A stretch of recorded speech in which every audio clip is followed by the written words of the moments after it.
Thank you so much and welcome to yet another edition of Africa Discourse. I am Wilson Marshall. Last week we talked about this, talking about the pre-election of the Ugandan presidency, so to speak, what we're expecting to happen, the activities that surrounded the election. We get to hear of a musician turned lawmaker and of course vying for #1 sport in Uganda, the presidency. Out of 11, yes, candidates, one female, the rest are male, but the fight seems to be between two heavyweights, and of course the bigger weight one. And you're going to see his down step. Yes, Yoweri Museveni emerged winner of the Ugandan presidential election. He's been there 35 years and counting. He won yet again. What do you think will be the implication in African politics? That is what we want to take a look at today. Bobby Wine, the second contender, with so much backing from the youth, so to speak, it's like saying he's scared, he's afraid, because of deployments of military personnel around his home, his community, his village, his street. He just can't move freely. He's like feeling choked, so to speak. One of my analysts will be the one to throw more light on this. In course of this discussion, I'd like to start my introduction by introducing a political analyst. Yes, this is debut, but I know that I was talking to him just for fractions of minutes or seconds, but I know he's well grounded. Join me to welcome Comrade Henry Omabo. Welcome to Africa Discourse. Thank you for having me. I appreciate your coming. Thank you for having me. Right. You've seen him already, an environmentalist, a legal practitioner, a human rights activist, and of course a political analyst. Join me to welcome Barrister Chima Williams. Barrister, welcome to Africa Discourse. Thank you, Wilson, for inviting me. All right. And of course, a happy new year to both of you. Same to you. This is the first of the happy new year to ITV. To ITV. Yeah. We've been here And since 1st of January, we're still here. Yeah. Since how many years ago, we're still here. Yeah. 2021, we are still here. Yeah. And you'll be here beyond. Ad infinitum. Yes. Yeah. And this year better be nice. Seriously. It better be nice. Better than 2020. Better than 2020. Very much better than better. 2020. Yeah. Okay, here we are. At first, it was Bobby Wine all the way with the youths backing him up. But the old guard, yes, Museveni was like, look, this is like a farm. I've planted, I have watered, I've taken care of Uganda. This is my time to eat. You don't tell a man to leave his farmland during harvest. And it happened despite all that transpired. We saw the dancing president coming tough. This is the reason why I call him dancing president. As we're discussing, or we just commence our discussion, you get to see the clip of him jubilating as he emerged winner in the controversial election. Comrade Omabo, what do you feel about this emergence of Yoweri Museveni as the president of Uganda? To me, I would say nothing unusual about him winning the election. Nothing unusual in the sense that every citizen have a right to contest an election. And Yoweri contested, and if he actually won, then so be it. But if his victory is not based on merit, that's where the problem is.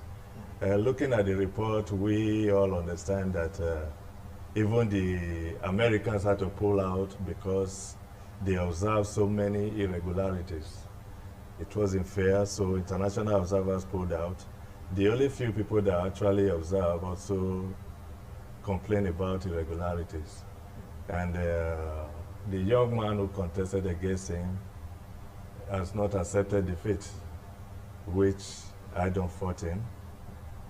And if we see, what's his name, dancing, Museveni dancing, is because he himself is surprised that he won. Let's not forget we're dealing with a nation with 2/3 of the population under 30. And the young man that contested against him, Wine is 38.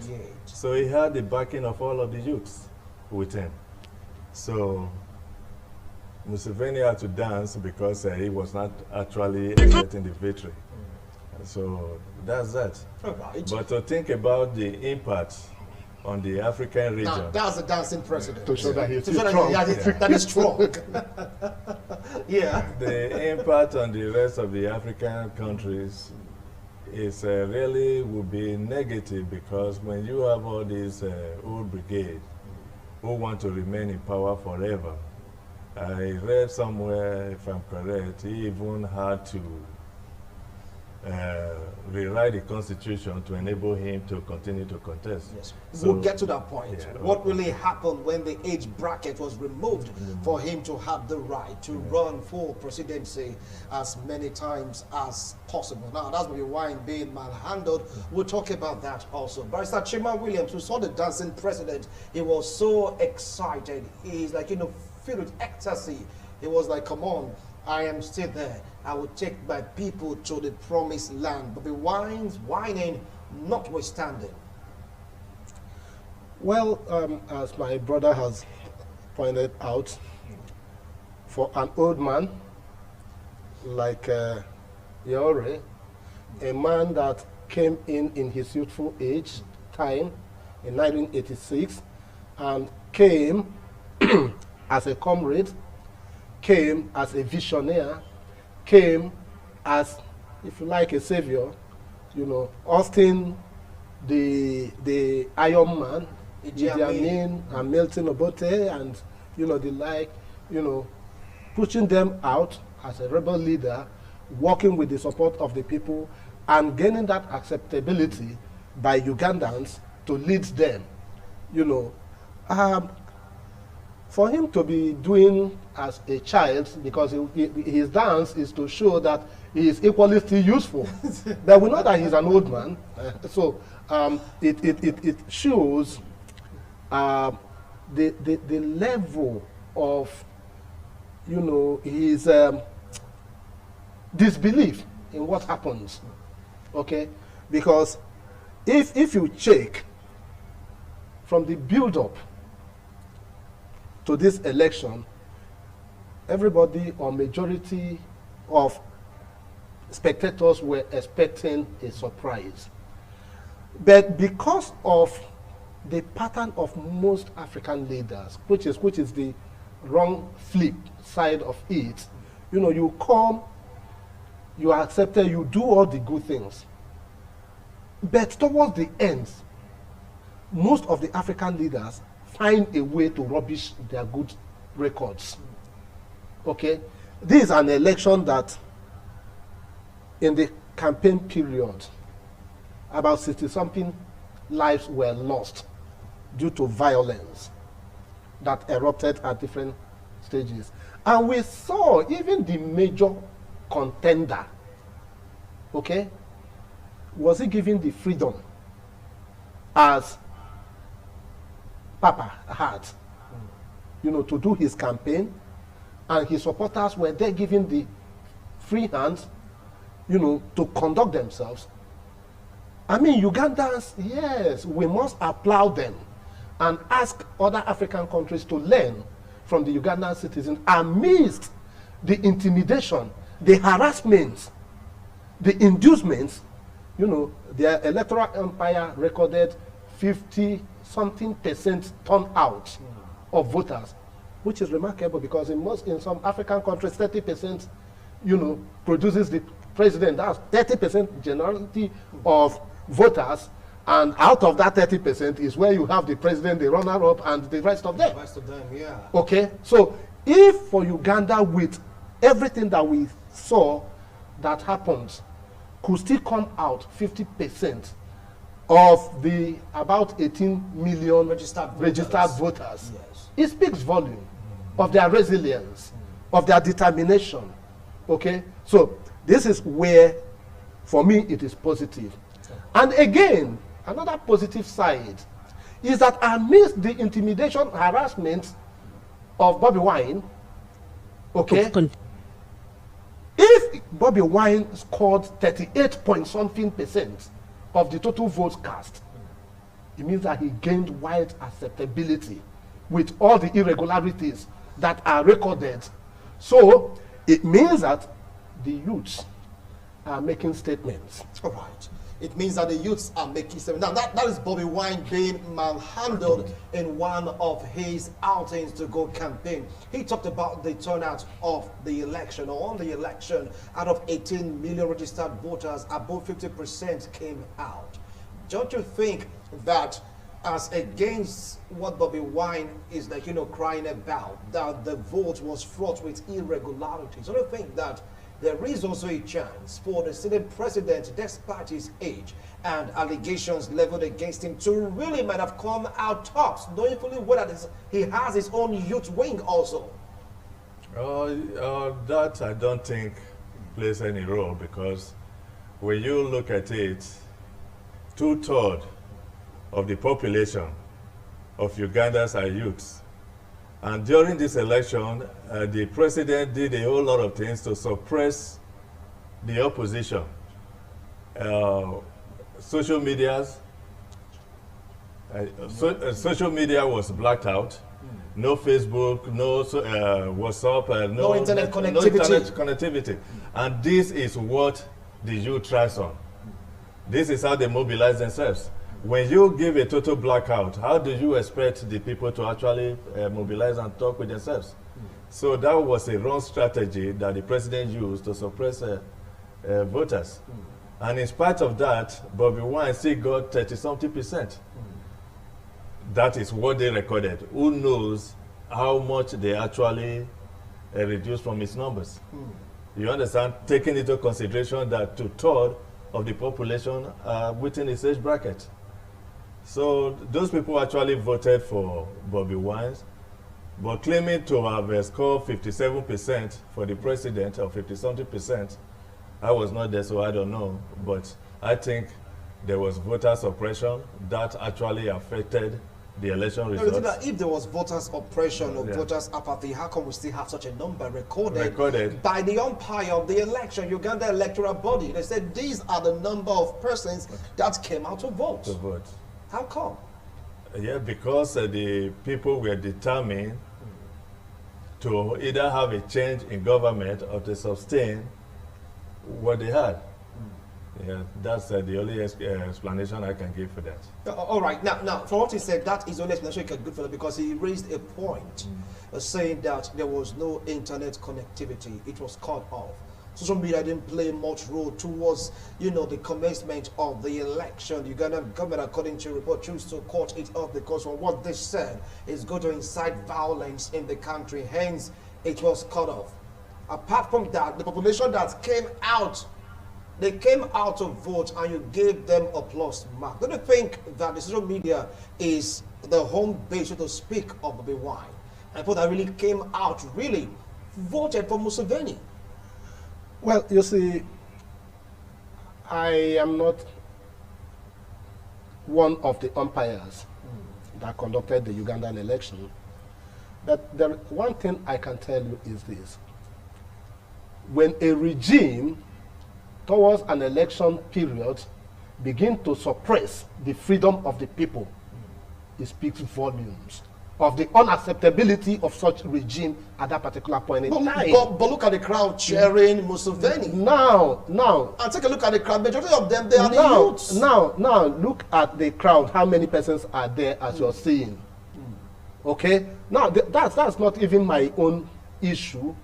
Okay? The issue is, you have done everything. Museveni and his supporters were free to move around. Bobby Wine and his agents were caged. Okay? So, for the fact that even the umpire recorded that Bobby Wine scored 38-point-something% of the total votes cast is huge, with all that was placed to make sure that he is suppressed. Okay? So the issue here for me is not about the turnout. Because who told you that if things were free, the turnout wouldn't have been higher than this?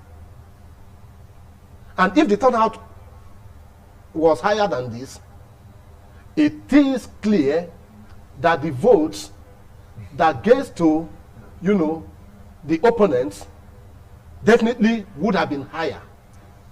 And even within the ones that are recorded, because Bobby Wine had listed, you know, some of the events that happened that he has gotten the reports on, upon which he had based to say that he is not accepting the result of this election.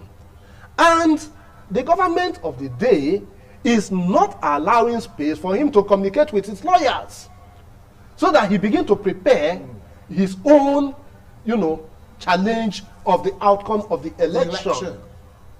Okay? And one good thing is that Bobby Wine has ruled out any form of violence, use of violence, but will explore every constitutional right he has to either protest, to litigation, and to demands. Okay? So, probably, by the time that gets off, we may begin to see the true picture. But, be that as it may, what I say is this, or what I've seen with the Ugandan election is that, look, if we are organized, if we fear less about that, and this is one statement that, you know, Bobby Wine made that I like so much. The day we begin to be contented with the money we have, we cannot be easily bought. That is the day freedom begins to come. The day we begin to fear less about debt, that is the day freedom begins to come.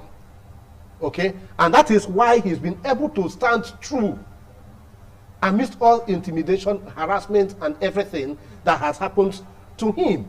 And this should be a lesson for all of us, you know, that talks about the younger generation. Because for me, honestly, in politics, I do not talk about age. I talk about personal integrity. Personal integrity. All right. And the understanding of the people of who you are and what you can bring, you know, to the table. All not right. your age. Not your age. Yeah. Well, we have seen whining, dining, and dancing YOWERI MUSEVENI, and we're also seeing whining, whimpering, and crying Bobby Wine. Two extremes. One excited, the other feeling so depressed, and of course dejected, saying what really transpired in the Ugandan election ought not to be. He talked about going through legal means to contest the election, despite the fact that right now he's been caged, so to speak. He doesn't really have time to bring his lawyers to come really take a look at what led to him losing, and of course the sitting president winning. Do you think, even if he has ample opportunity, do you think it will make any difference, even if he chooses to challenge the result in the Ugandan court of law? That would depend on how strong and independent their judiciary is. For a man like Museveni, who has been in government for 30-something years, so he must have a complete grasp of the judiciary system. I believe probably appointed the judges and all of that. So that's just speculation. It might be different out there. But if Bobby Wine has a video evidence that he can show to people, but we already know that Museveni suppressed voters' interaction with each other through the shutdown of the social media. But if Wine has what's it called, video evidence to support his claim, I think he has a case in court. So this election is actually not over yet. And we've seen cases even here in Nigeria where victories are reversed. So it might not be Do you see it happening in Uganda, where man has been there for 35 years plus, and according to report, speculation has it that he controls virtually everything in Uganda. Do you see Bobby Wine standing a chance in this? Even if they come and contest this result? Anything in life is possible. Even when you think there's no hope, sometimes the hope actually comes. Because some of those judges probably also are fed up with Museveni.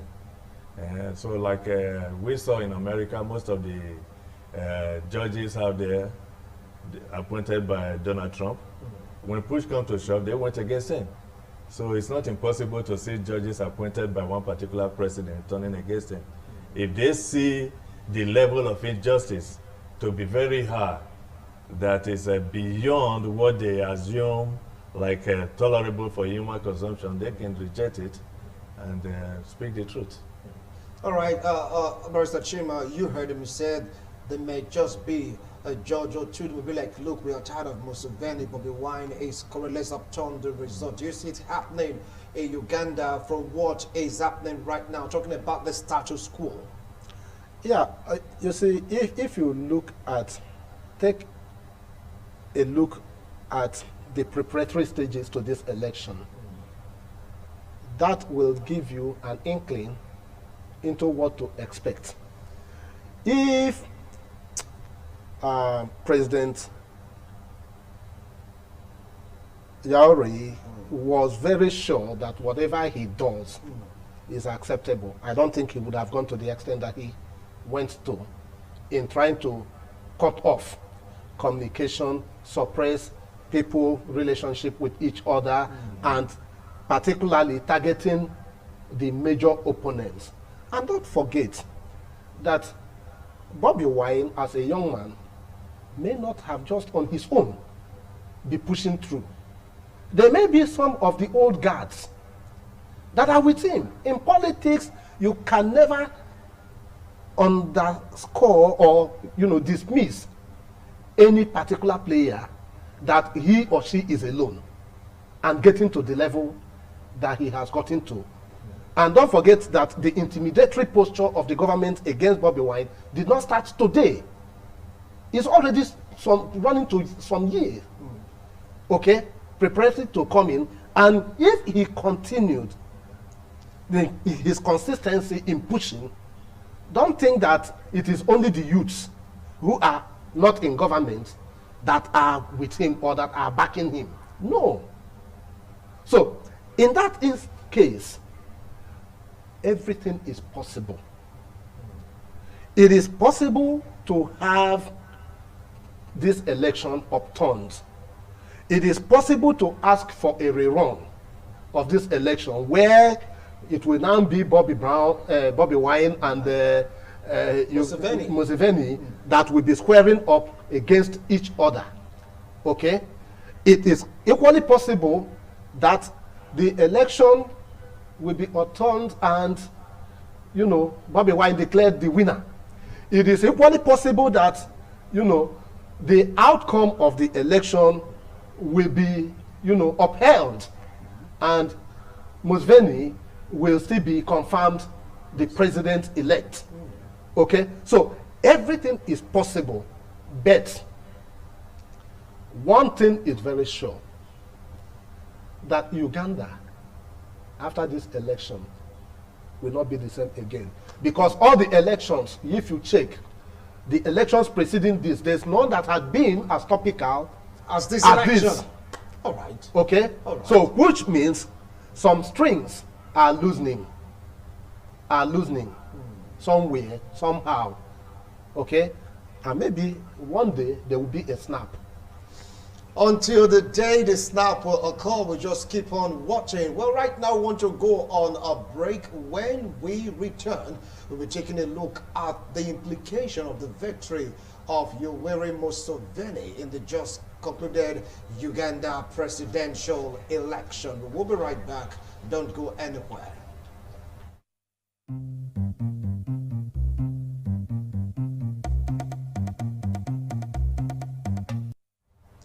Thank you so much for staying tuned. If you just join us, this is Africa Discourse. We're taking a look at what transpired in Uganda. Yes, the presidential election. You saw the dancing president whining and dancing. While Bobby Wine was really wailing and crying. Yeah, really in pains. He's in pains right now. Anyway, just joining us right now in the studio is how will I put it now? He's a comrade, yes, a political analyst, public affairs commentator, an entrepreneur. Join me to welcome Salvation Anambra. Salvation, welcome to Africa Discourse. Yeah, you came a bit late. I wonder what happened. This is 2021. So what do you feel, because they've been talking at length, what do you feel about what transpired in Uganda over the weekend? I think it's not new. The happenings in Uganda is only a mirror of the major problem of the African continent, and that is the leadership problem. We have been moving around same circle with same persons, and the leadership problem is the worst problem you can ever have, because when the head is bad, everything goes wrong. The reason Africa is bad, you see, you are permitted to have economic problems. If you have economic problems and good leadership, the leadership will bring you out of the economic problems. You are permitted to even have war. If you have political problem and you have good leadership, the leadership will bring you out. But when you have leadership problem, even if you have a good economy, the leadership will kill the economy. If you have peace and bad leadership, the leadership will cause war. It's a major crisis. When you look at the election, just November, I think around November 18th, thereabout, to 20th, about 50 persons died in Uganda because of political issues. The governor, the sitting president, the sitting party was using COVID-19 as a way to corner and to oppress the opposition. When you look at it, the way even the UN made statements and all that, and so we see the normal African problem going again. A man who has been in power since 1986, Bobby Wine, who is challenging him now, who is the opposition, was a child when this man came into power. Now the person a baby who was 4 years old when you became a president, grew to meet you, became your major contender, and you are arresting him. That tells you we have decades to go. When you see a man that the day he entered power, the child that was 4 years old grew to meet him and started contending with him, and even arrested him because of it. So it's an African problem, and the reality of our situation is problems are solved by leaders. But when the problem is the leaders, the only way to the African problem is now the people. Because if the leader is the cause of the problem, he's not going to solve it. He's going to create, for example, the constitution of Uganda is not supposed to allow this president continue. The constitution was changed just to accommodate. So I normally tell people, Africa has not started democracy. We are still growing in it, and we still have few men. And I pity Uganda because it was Uganda that had Idi Amin. So when a nation begin, you move from Idi Amin, you now enter what we have. It's a pitiable situation. All right, now with what happened in Uganda, with the tinkling of the constitution giving Museveni the power to run for presidency for life, so to speak, do you see African leaders emulating Ugandan constitution? African leaders emulating, I don't think all of African leaders will want to do that. There are certain African leaders who like Museveni style, but that doesn't mean all African leaders will emulate that. But for those, I feel sorry for those who want to toe his line, because we are all waking up. Africa is not what it used to be. We have younger generations who are hungry, who want the best for themselves. Like Bobby Wine coming up, he is young, and he is not as docile as the older generation. And so also in all of these African countries, you see a lot of youths who are now very, very aware, very conscious of the happenings of the world, around the world. So they all want to emancipate themselves. They don't want to stay dormant and let some so-called born leaders or whatever they want to call themselves control them. They want to free themselves, and they agitate for the best for themselves.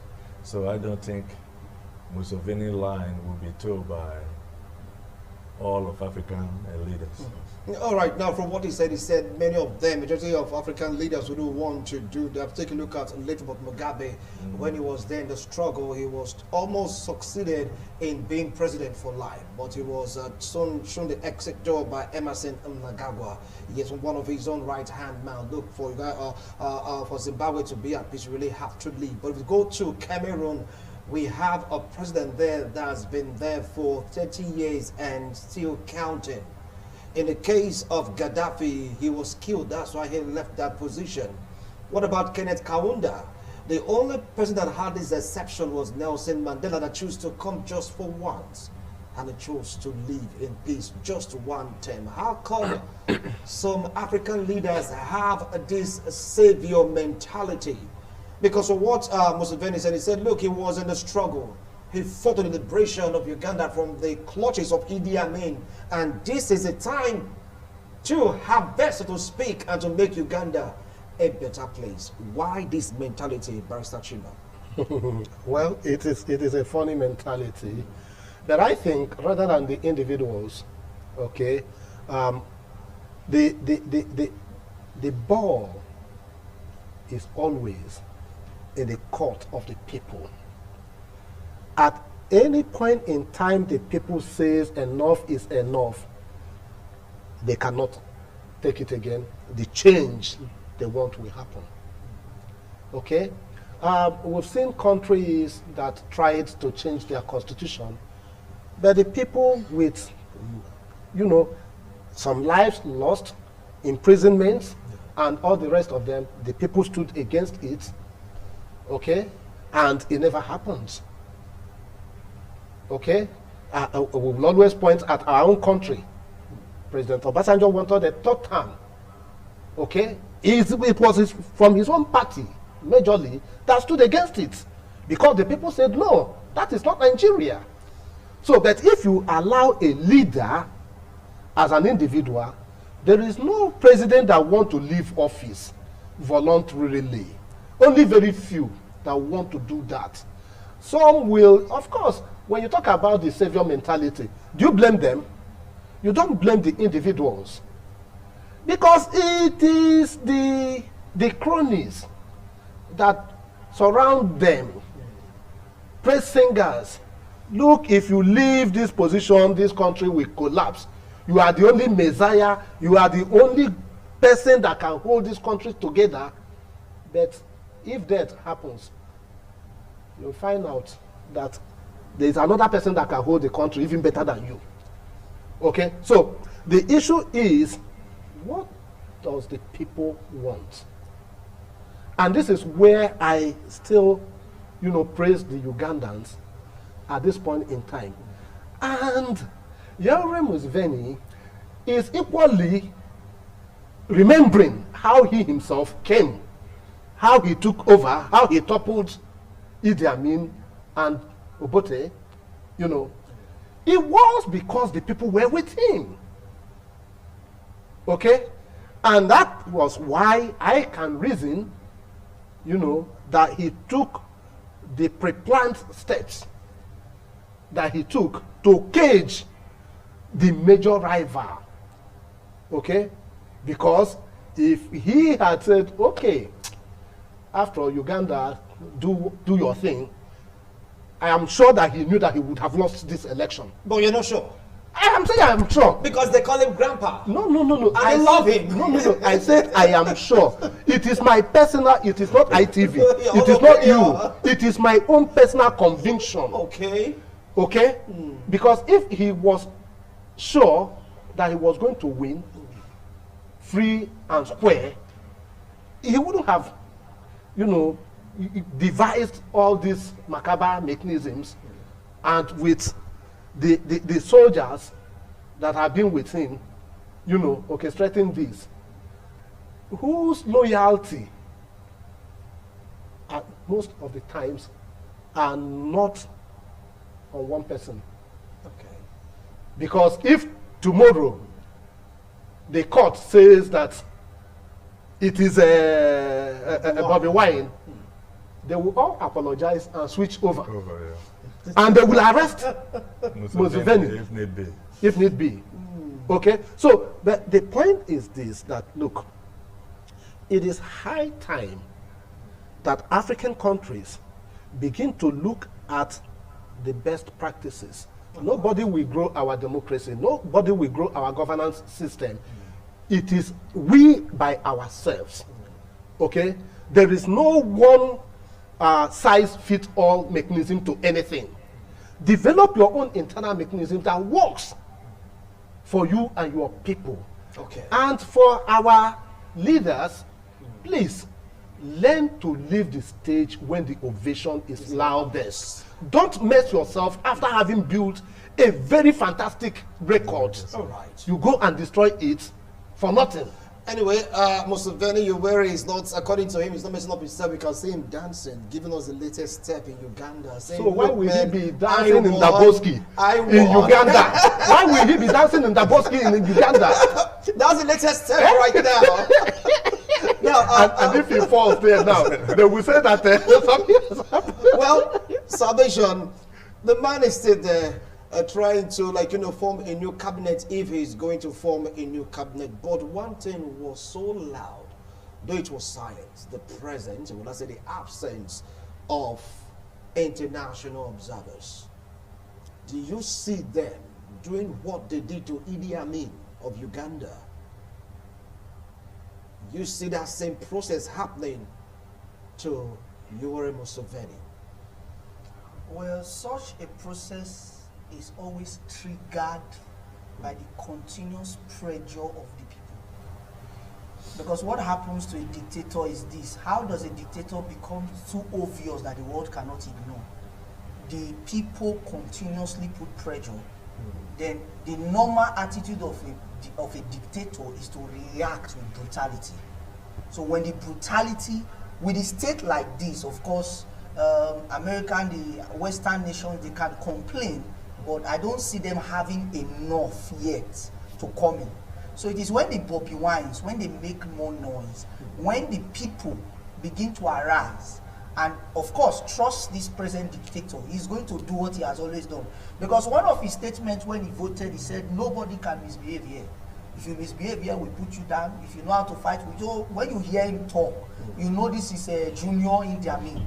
He took over from him to continue the career of Idi Amin. So I see a situation whereby Bobby Wine understands, because he got 38% of the votes. That is adding to the rigging, and even with the fraud, he was able to put 38%, and the president only put about 50-something percent. Don't you think that 38% is going just given to him by the electoral body? Because from what Bobby Wine said, he said the election was rigged. It was written, results just announced. At least to give it credibility. If they even gave him 38%, it's because they know if they gave him that, he got more than that. So let's assume he got 38% of the vote. Yes. A man who has, because the 2/3 of Uganda population, they are under 30, they are youths. And Bobby Wine is a young man. So he has been able to catch their heart. The reality is that Bobby Wine, the president has the power, but Bobby Wine has the people.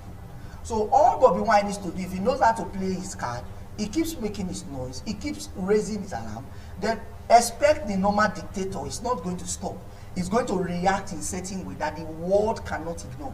But I just want African nations to also know that the West does not have, history has not shown that these people really have our interests at heart. History has always shown that they only come in when their interest has been affected. America, only go and check history. All the nations America went in to remove their president, how are those nations now? From Libya to Afghanistan, just go and check. And go and check where America enters. There have to be natural resources there. So it's only Africa that will save Africans. This, I say IPOB shouting, US shouting, people, we will save our continent ourselves. America have their own problems. They have their problems to deal with. We have our problems. They will just make press statements for you and say we are very sad about what is happening. Make sure there is equity. They will just make political statements. It's the people that are suffering. So the people of Africans need to think of ways that we will liberate. And I want to say this: no matter how powerful a leader is, when the people begin to become very politically conscious, they are more careful. Whether you like it or not, people may say police have not changed, but the NSAS protest brought some level of caution to the police. The average policeman, no matter what he wants to do on the road, he cannot just operate because of the people came out. So when people come out, every time we may not get it, but every time the people come out to tell the government we are active, whether we like it or not, we put some level of caution that you are not dealing with fools. We understand there is a level you push a man to. When he gets to the wall, he comes back. So we are being pushed to the wall. So the people of Uganda, we are going to get it right one day in Africa. The leaders, and I want to say this to our security agents. When you look at the happenings in America, you will know one thing about that nation. The Americans are loyal to America and not to a man. You see this, the President Donald Trump, there is a level he got to, even his party members came up and said, no, this is, you want to destroy America. We cannot watch you destroy our nation. And you see, even you now notice that people are loyal to their nations. We can't have security agents. You are seeing a man telling you to go and kill innocent people. You don't understand that every day will not be that. We will all build. Let Africans be loyal to Africa, okay, and not African leaders. All right, let Africans be loyal to Africa, not African leaders. He said there will be no hope from international bodies. Because according to him, they go to where their interest lies. For instance, natural resources, yes, the black gold, crude oil. And you're going to be like, falling short of that. Do you see international community intervening to at least aid the post mandate, so to speak right now, in quote, Bobby Wine to step up as the president of Uganda, or do fold their arms akimbo and watch Uganda save itself? Talking about international community coming to the aid of anybody, the only nation that does that in the past all over the world is America. And right now, I think America got their handful. Would they actually have interest in trying to rescue any other nation at this point in time? You see, they send their, what they call an international observer to come and monitor the election. But when they saw the irregularities going on, they pulled out. In the past, they would stay and even start threatening about sanctions even before the election is held. But this time around, they just pulled out, and they were gone and gone forever. You understand? So they're not gone forever. They're gone forever. They left Uganda they have their hands full right now. You understand? So they don't really have that much time anymore. Besides the mess Trump created, what now gives them the moral right to tell any other country your election is fraud or whatever? Trump, their own president, is alleging that their election was marked with fraud and irregularities. So that's something they have, a burden on them that they have to take on their shoulder. You understand? Irrespective of the fact that all of the institutions stood up to say, no, nothing like you have alleged. But let's not forget, the allegation stays there. So democracy in America, will it ever be the way it used to be? Will the whole world still respect them and have them as election observers the way we used to have them? So I was reading some write-up in some social media, people saying Nigeria want to send international observer to America to observe their own elections. And so that's how trivial the whole thing has become. So if Uganda is waiting for any international body to come and rescue them or show them the right way to go, I think they'll be wasting their time. It is for Ugandans to rescue their own nation, and it's time now their judiciary, this is the time for them to actually stand up and prove that they are the last hope for the common man, because that's the actual function of the judiciary. Where they bend the rules and allow what we all see as a naked rape of justice to go on, then, I mean, in the long run, they're going to regret it. Wow. This is actual time for them to stand up. For what he just said is that there is no hope for Bobby Wine in this regard for international communities to send help into Uganda. Barrister Chima Williams, do you align to such school of thought? Well, you see, After all, you're an activist also, so at least you can, see things from Bobi Wine's point of view, from his own angle. Now, Do you see help coming? the point is this. I have always been an advocate of internal self-solution. I've never believed that anybody, because I've had interactions, at least by the grace of God, I've traveled around the world, and I've interacted with high and low people, from all these countries, and I know that nobody, quote me, nobody, as my brother pointed out, is self-interest, self-preservation. Who wants to come and sacrifice his own citizens for you when there is nothing for him to take as a booty? No country does that. There's no country that is Father Christmas. So, the issues, because we've had two experiences in West Africa that we can point at, that the ECOWAS played a role in restoring normalcy. Okay? The case of the election in, I think, Cote d'Ivoire, and the military takeover in Mali recently. Okay? Now, what are the issues? Do they fall in the same shape with the Ugandans' present position? The answer is no. Okay? Because in that of Cote d'Ivoire, the opposition leader was declared winner by the electoral umpire. But the incumbent said, well, you can go to blazes, go and declare whatever you want. I am here, I am here. Okay? ECOWAS, led by Nigeria, had to show him the way out. But in this case... Okay, but in this case, Museveni is declared winner. Okay? So, what I think is that the opposition party, now the mistake we always make is personalizing issues. Okay? In all of this discourse, not many people mentions NUP, the party of Bobi Wine. You mentioned Bobi Wine. It's just Bobi Wine, as if Bobi Wine alone can do anything. Okay? So, now it is a political situation. This is not a military takeover. You do not expect anybody to come and intervene and say the person that your electoral umpire have declared winner should step aside, except that the party, the lead opposition party, goes to court. In this case, to which court? No. Uganda has a court. They have the electoral tribunal that will look at the outcome of this election. All right. Okay?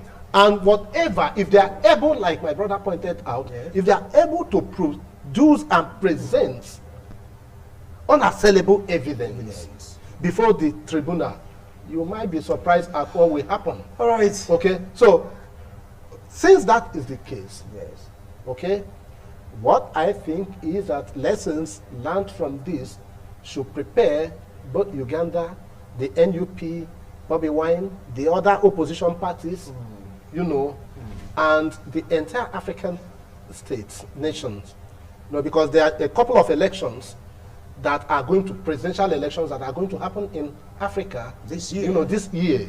So people should learn, prepare, work very hard, and present your force.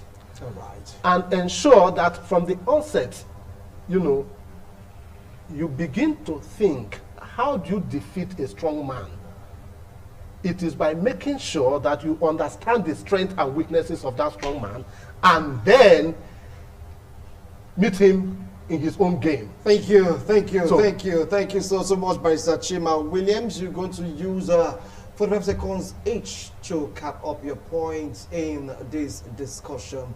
What do you think should be the way forward for Bobi Wine, Museveni, and of course Ugandans? Let me start off with Salvation. 45 seconds each, because our time is up. Well, I feel people who are right in the nation Because like you rightly, and what I know is the present president, he has subdued the judiciary of that nation. He has so nothing is going to come out of the courts. Like if you notice, people who were able to fight powerful men in Africa were those in their cabinets. They are second men, they are third men.